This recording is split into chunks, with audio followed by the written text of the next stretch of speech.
Good afternoon and welcome into the latest edition of the Hook'em Hoops podcast. I'm your host, Jason Conander, with my co-host, Tommy Yarish. Zach Davis is studying for some end-of-semester exams today. We wish him the best of luck. But Tommy, we have so much to talk about today. There's a new head man for Texas men's basketball. The season ended last week. Portal season started the other day. Where do we begin with this? Yeah, I kind of wanted to settle everything down before we recorded an episode just because there was so much that happened. I think it starts with, I know it didn't end the way that we wanted it to, or it didn't go the way we wanted it to really over the course of 3 years, but Rodney Terry deserves his flowers. I think what Rodney Terry did over the course of his time at Texas and in Austin, both as an assistant and as a head coach, is unfortunately never going to be fully appreciated by the greater majority of the Texas fan base, but it should be. I mean, this is a guy who was able to recruit some of your best players to campus. He was able to develop some of your best players to campus, and he's somebody that deserves a lot of respect for what he did. And I don't think people will ever give him that credit, which is really unfortunate because Rodney Terry is going to go somewhere else if he decides to continue coaching, which I hope he does. And he's going to be a valuable addition to any staff that he decides to join. So I'm wishing Rodney Terry the best. He's a fantastic coach, in my opinion. I just don't think it worked out. I don't think the pieces worked out in Texas the way he thought they would. And again, it's unfortunate that it had to end that way. But he's a good man and he deserves his flowers. So I'll give him You're that. And right. the same goes really for a majority of his staff too. Um, so that's the unfortunate human aspect of this business is that a lot of people just lost their jobs, but that's part of it. You got to win. And Texas went and got a guy who they think will win in Sean Miller, and we'll see what happens there. Yeah, you talked about, some of the other members of staff. It's not clear yet if Sean Miller is going to clear house. Frank Haith was at his introductory press conference, so it's to be determined if there will be any holdovers from the Texas staff. But yeah, kind of piggybacking on what you said, Rodney Terry was always very good to me as a student journalist. He took the time to answer my questions, was very thoughtful in his responses, and was just a class act in any time that I had interacted with him. And so, as a student who was kind of learning the ropes of this industry, I'll always remember that and always appreciate that from RT. So, whatever he does after this, whether it's in coaching, I could see him going into broadcasting one day. He hopefully will be welcome back at the 40. Well, he should always be welcome back at the 40 acres. But I just wish him the best of luck and his family in whatever he does because he's a great person. On to the new man who's in charge for the University of Texas. It's none other than Sean Miller. And I should preface this by acknowledging that apparently my perception of Sean Miller's relationship to Texas was wrong.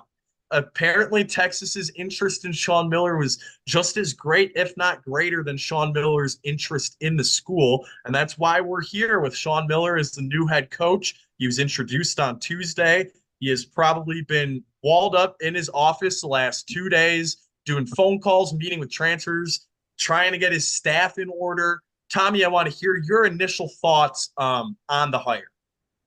Yeah, he's drinking water through a fire hose right now. I can imagine. But no, it's one where the name doesn't hit you as hard as just to throw names out there, not that they were ever in contention, a Bill Self or a Dan Hurley, but it is a hire that can definitely work out long term for Texas. I think when you look at his past, the stuff at Arizona was just him being ahead of his time in terms of, paying guys to come to school, and now that's legal. So, excuse me, if Sean Miller's got that NIL acumen and recruiting acumen already, then you're winning part of the battle because that's what Rodney Terry was able to do for you.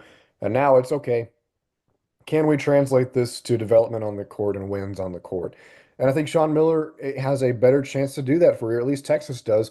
Chris Del Conte, Texas athletic director, has kind of had a guy really across all sports in every cycle where it's like, this is his guy and he's going to go get him.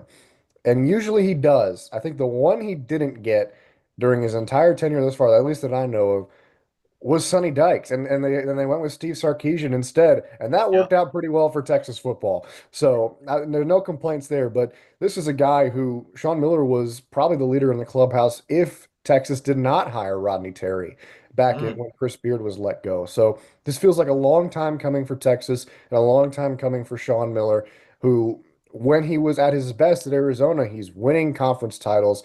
He's going to the tournament. He's making it deep into the tournament. And that's all that Texas needs. Now, from a roster standpoint, I'll let you touch on this a little bit more, Jason. It seems like this is a guy who's going to recruit more internationally, which is going to be interesting to watch in Hmm. terms of how this roster is built.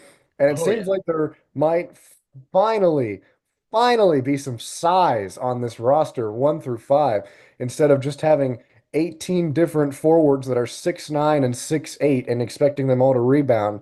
I think that's the part that I'm most excited for. Can Texas become a bully team in the paint and get a big man down low that can take games over for you on the defensive end of the floor and not, somebody like, pardon me for kind of taking a shot to the side here, but Caden Shedrick, who frankly was just not great on the interior. I don't want to say he was soft, but he's not great. He's not physically imposing. And can Texas get that now? Can they get the guy on the inside who can get those boards for you, contribute on the defensive end and on the offensive end a little bit as well? I love the point that you brought up about recruiting internationally. I think Sean Miller kind of tipped that off a little bit in his introductory press conference when he said, this is a place where you can go to Canada and get Tristan Thompson. Sean Miller is no secret to going to Canada to get recruits. In fact, one of his last major recruits at Arizona was Benedict Mathurin, who was a superstar freshman and then stayed for his sophomore year at Arizona. This is the type of recruit that Texas just hasn't had. And that's my most exciting part about this hire is, we had the one-off Trey Johnson, where he was brought in and kind of everything was around him. And it's probably never going to be that under Sean Miller.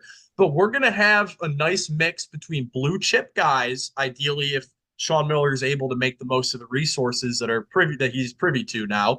And we are also going to see more 4-year guys, I hope, because one thing that Sean Miller has taken pride in and that he mentioned too in his press conference is that he likes to develop players. He likes to develop talent. And this was something that drew Texas to Sean Miller was his ability to develop talent. So I'm excited just from a roster construction standpoint. I think that was RT's biggest shortcoming was he could bring in good players, but they weren't pieces that fit together. And especially when the season started, he just wasn't great at adjusting the pieces where they did fit together. And I think that that'll flow a lot easier this time around with Sean Miller. I mean, you look at some of the NBA players from Arizona during his tenure. Aaron Gordon was a top 5 pick, top 5 recruit. Stanley Johnson was a top 10 pick, top 5 recruit. DeAndre Ayton, number 1 overall pick, top 5 recruit. This is a guy who knows everyone, is very well connected, and when he wants a guy, he gets a guy. And that is so big for Texas because I have mentioned countless times on this show how they need to focus on recruiting prep prospects in the state of Texas. So many great players right in their backyard have slipped from between their fingertips because they just haven't had what it takes to get across the finish line in those recruitments. I'm excited to see more of those go Texas's way. Yeah, and one of them I think that should stay their way is John Clark, the big man who Mm. used to be at Klein Kane and now is at, I believe it's Link Academy in Missouri. Obviously coaching changes continuously revolving doors is what drives the recruiting cycle. And so that could definitely be something where, you look at John Clark's recruitment and is it, does he want to stay? Does Texas want to continue to have him in the class? But right now, he's all Sean Miller has, really. He's the only high school recruit that Sean Miller has at the moment. So I think that aspect of him gets him to campus. And I think that would be like I've talked very highly of John before. This is a kid I've watched worked out a ton. And he's raw, he's got room to grow. But this feels like the coach that Texas can get those kinds of players and finally get something out of them. How many times, Jason, have we seen guys that Texas says, okay, this is our development guy. This is our 2, 3 year plan guy. And after those 2, 3 years, they end up in the transfer portal and they end up elsewhere. Devon Pryor, it happened Devon yesterday. Pryor, I was about to say it, is the prime example of that. This guy was supposed to be, Dylan Mitchell, but better, and he was neither.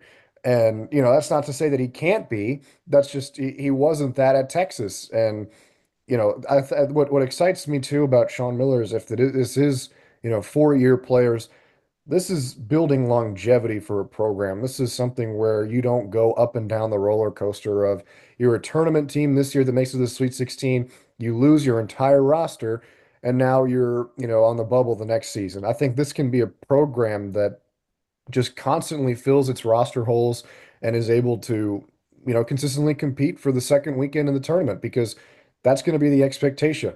With letting Rodney Terry go, the expectation is this is a program that needs to be living in the Sweet 16 going forward. That's how I interpret it, at least. And Sean Miller's gotten there before plenty of times. He's gotten to the Elite Eight a couple times, but he hasn't gotten to that Final Four yet. And that's going to be the big hurdle for him. And how patient is this fan base? That's the question. How patient is this fan base, and how patient is Chris Del Conte? Because it's going to take time. This is not going to be a team that year one is competing for a Final Four spot or a national championship spot. I don't think. If they are, that'd be great. I'm What he impressed did at with that. Xavier, I mean, they were a 3 seed and in the Sweet 16 his first year back there. No, you're totally right. And I'm not saying they can't build a roster that's worthy of that. I Mm, just find it hard to see year one in a new mm. place and, a first time in the SEC for him playing that every single night. I mean, that is a gauntlet. We saw how much of a gauntlet it was for not just for Texas, but for everybody. And so I'm not trying to, put the nail in the coffin on the 2025 season or 2026 season too early, but it would shock me if this is a Final Four team. Now, this should be a team that's pretty comfortably in the tournament, and you just got to start with something. Start with something and keep building from there. And I think that's what Sean Miller has done his entire career. And if he does that at Texas, he'll be very successful. I agree with that. And I think the expectations for this year should be tempered, but I don't think it's unreasonable to think they can start winning immediately. I mean, that's the point of bringing in someone like Sean Miller. And it was something that Chris Del Conte talked about at the press conference that drew them to Sean Miller was the fact that he took the reins at Xavier and immediately they were back in the NCAA tournament after 4 straight years out of it. Not only back in the tournament, but as a 3 seed. And it took Texas beating them in the Sweet 16 for them to finally die. So Sean Miller is experienced in the NCAA tournament. As for him not making the Final Four, he mentioned in his press conference that he believes you need to keep beating down the door, beating at the door till it finally breaks down. And I really like that analogy because I think that if you get right on the doorstep enough times, eventually someone's going to let you in or you're going to let yourself in. And so I think that if Sean Miller has the resources here, there are questions about how much of the revenue sharing will go to basketball. People, in the know aren't very happy with the amount that's going to go to basketball at some of these football schools like Texas. So if Sean Miller maybe isn't pulling the biggest fish out of the portal, that would maybe explain why. I want to go back to the roster discussion for next year because Texas is beginning to be linked to a couple of guys. And I think that it's kind of taking a little sneak peek into how this roster is going to be constructed, which is crazy to say when we don't know a single soul who is going to take the court for this team next year. The first name that Texas was linked to was Magoon Guaf. I'm sure I'm pronouncing that wrong. He's a 6'11 big man from San Diego State. The rumor is he's asking for a lot of money, but he was Defensive Player of the Year in the Mountain West Conference. He is a force on both ends of the court. Sean Miller likes to go at things with two bigs. We saw it in the Xavier Texas game with Zach Freemantle and John Hewley. Hewley is likely to hit the portal, by the way, so I wouldn't be surprised if Texas is involved there. But we're starting to see a little bit of who Sean Miller is going to value in the portal. You can't say staff yet because we don't know anyone who's going to be a part of his staff. But it's exciting to see the difference in how he's going to attack this opposed to Rodney Terry. He said in his press conference yesterday, this team is going to play with pace. They're going to play with movement. They're going to play with togetherness, and they're going to play with toughness. The two things that excite me the most about that are pace and toughness, because those are things that Texas has struggled with so much in the last 4 years. So it's going to be so refreshing to watch them play that style of basketball, and over the next couple of days and weeks, see them recruit players who fit that style of basketball. Well, let me tell you this, Jason.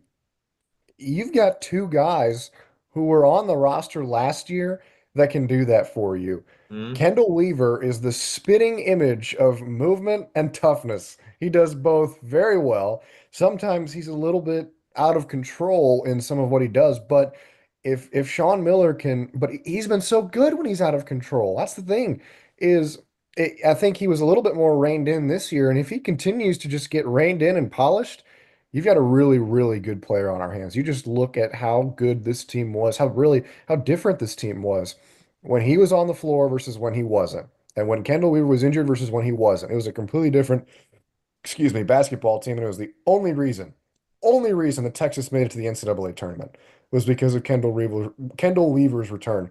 The other is Tremont Mark. Since he's got one extra year of eligibility, he's obviously got to, decide to use it. That's the biggest part of it. And then Where else is he going to go?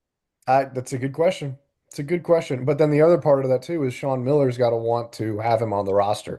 Look, I think Tremont Mark showed you something at the end of this year, Mm. of what he can do when he's fully healthy. He can command an offense. He can score the basketball, and that might be what you want in a bridge player to enter in one regime and kind of have that connecting piece from the last one. So if you've got those two pieces that are carrying over, I think you're very happy with what you've got. Um, and then some of the freshmen too. I think Nick Cody would be somebody that you'd want to stick around. What can this crew get out of James Vinson, the big fella from I think he's down in the Cypress area. I think he went to Cy Ranch, um, right down the street from my alma mater, Bridgeland. Go Bears. Um, but then when you look at the portal, the one that and he hasn't entered yet, so I don't think they can come after us for tampering or anything like that. But Ryan Conwell, if he goes into the portal, that's going to be a must get for Top Texas. target. Top target. Absolutely, their top target.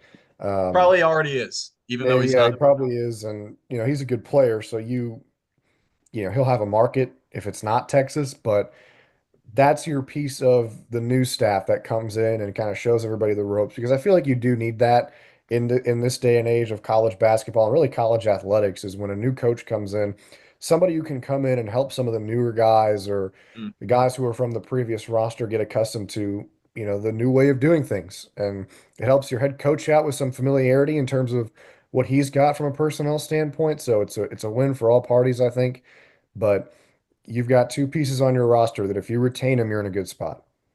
I agree fully with that. Kendall Weaver is at the top of the priority list. Tremont Mark, if he wants to be back in college, it has to be at the University of Texas. I can't see him going to a fourth school in 4 years. I can't see him being that type of guy. I feel like Texas was his final destination in college. So hopefully, if he returns for another year, it will be on the 40 acres. One more guy I want to talk about who I would have some interest in returning for another year would be Jordan Pope, but it's under the condition that he comes off the bench and all he does is shoot. I could totally see him in a Dante Maddox role. The kid for Xavier, he was a transfer from Toledo, I want to say.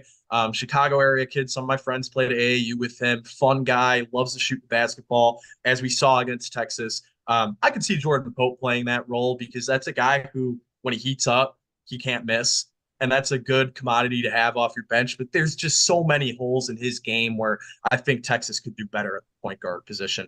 A few things that I want to talk about before we kind of wrap things up. Dalen Swain is another name in the portal from Xavier. He is one of just two Xavier players in the portal. Five total players from last year's team have eligibility remaining. So wouldn't be surprising if all five were in the portal. He is not expected to be a Texas Longhorn. He's not even going to visit. He seems to be an Ohio State lock. At least that's what the great Trilly Donovan is saying. And so he will not be going to Texas. Another little rumbling that I may have Trilly didn't exactly allude to this, but just the fact that his name was brought up kind of raised eyebrows. He said he hasn't heard an update from Koa Pete in the last couple of months.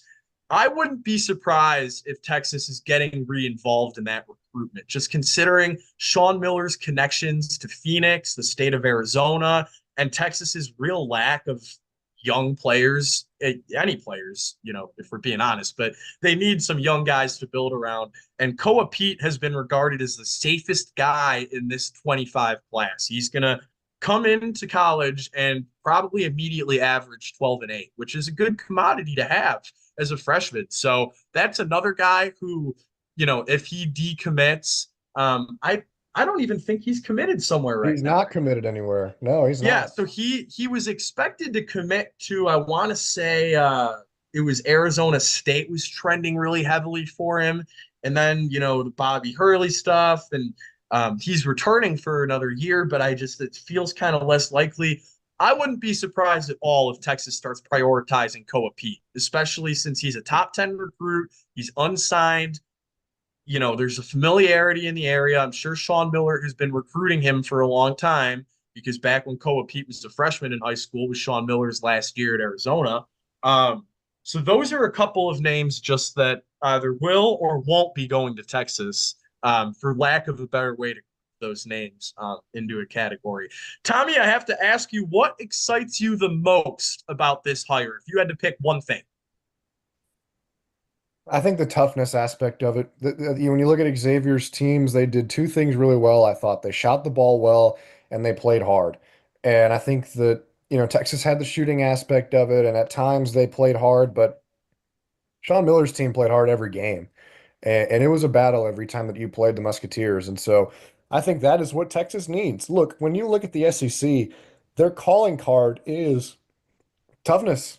It's toughness. You've got to be physical and you have got to be big to win the SEC. And you've got to be physical and big to play and compete in the SEC, just generally. You don't even have to win the conference.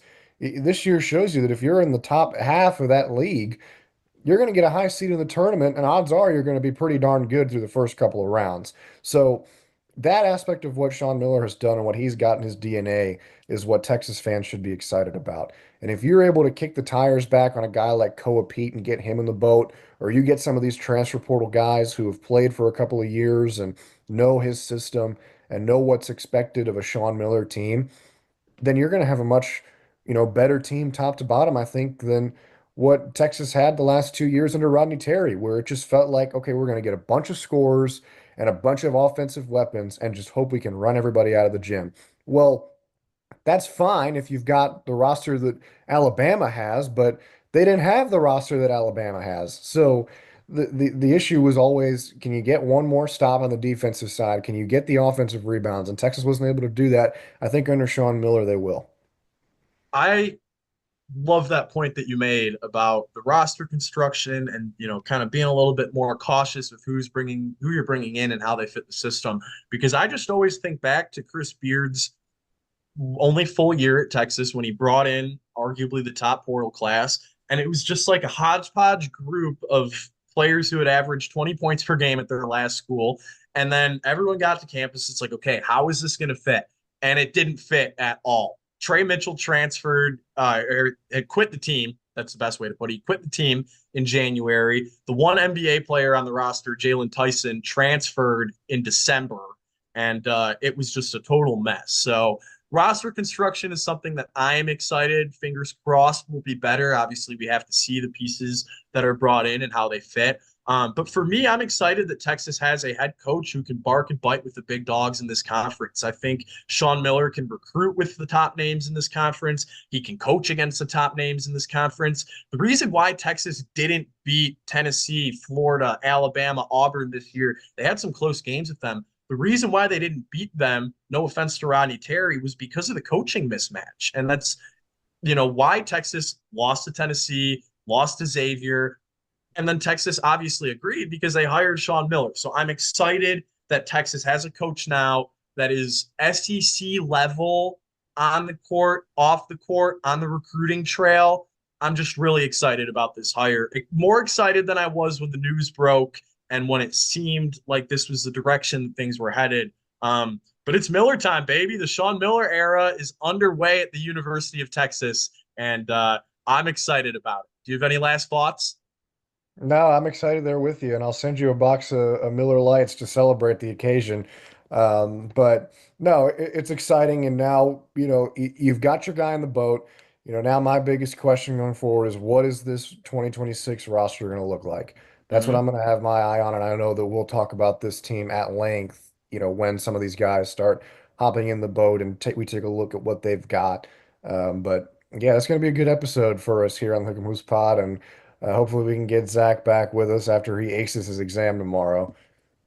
Zach's been an international man. He just spent the last week and Yeah. a half in like 8 different countries in Europe. So we need to get him Well, back on the Sean show. Miller might recruit his ass to come play for him at this point. So, Zachary Davis from South Carolina is in the portal and would fit what Texas is looking to do. So, all right, that's a good point to end on. Thank you guys for joining us as always. we'll be back again soon to talk about the latest transfer portal news, staff hires, all the musings related to Texas